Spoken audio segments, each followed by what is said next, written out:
Allora, parlare di trauma e trama, parlandone, grazie all'invito di Paolo Brusa, vuol dire occuparsi del reale. Io credo che quando noi vogliamo pensare alla narrazione, tenendo in considerazione il trauma e la trama, dobbiamo occuparci del posto che l'esperienza del reale ha nella nostra vita. Con Paolo abbiamo fatto diversi incontri, dedicando i nostri discorsi all'esperienza del reale. Che cos'è l'esperienza del reale? Potremmo dire in maniera molto semplice, pensando al nostro corpo, che è qualcosa che noi ci sentiamo appiccicato addosso, e pur essendoci appiccicato addosso, questa esperienza non la acciuffiamo mai.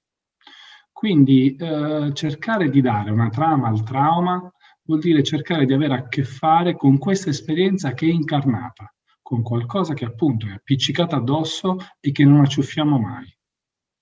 Quindi vedete che uno dei primi modi in cui noi possiamo intendere il trauma in una narrazione è l'elemento che non permette mai a una trama di istituirsi, perché il trauma è ciò che sfugge, è ciò che ci rimane appiccicato addosso e da cui tuttavia non riusciamo a uscire con una narrazione.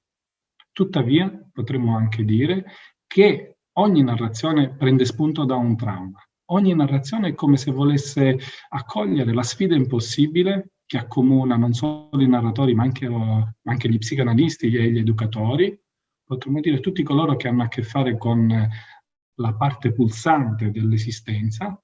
Ecco, ogni narrazione vuole accogliere questa sfida impossibile, di trasformare il trauma come un'occasione per dare vita a una nuova trama.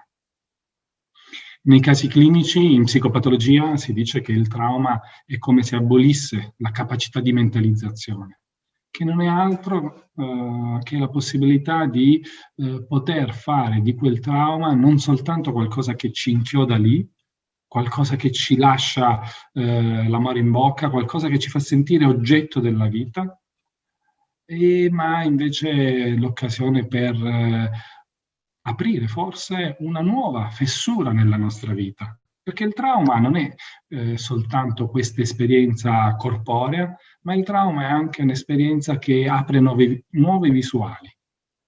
C'era il filosofo Gilles Deleuze che parlava dell'ombrello delle nostre conoscenze. E lui diceva che il gesto filosofico, il taglio filosofico è un taglio in quell'ombrello in modo tale da far apparire attraverso quella fessura la luce o le tenebre da cui ci proteggevamo con le nostre conoscenze prestabilite. Quindi il trauma può essere preso sia in una negativa, come qualcosa da cui cerchiamo di liberarci costruendo una nuova trama, cercandolo di integrare, ma allo stesso tempo il trauma è qualcosa che anche i curanti, i narratori devono sapere introdurre con la loro narrazione nella mente, nell'esperienza di chi legge o di chi ascolta. Perché il trauma è anche una destabilizzativa.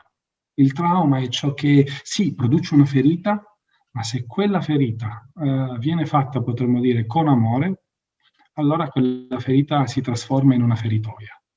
E quindi dovremmo abbinare forse trauma, trama, ma anche l'amore. Dove l'amore, se seguiamo sempre il nostro amico Paolo Brusa, è amore per il reale. Se c'è amore per il reale, anche il trauma permette di passare da una ferita a una feritoia.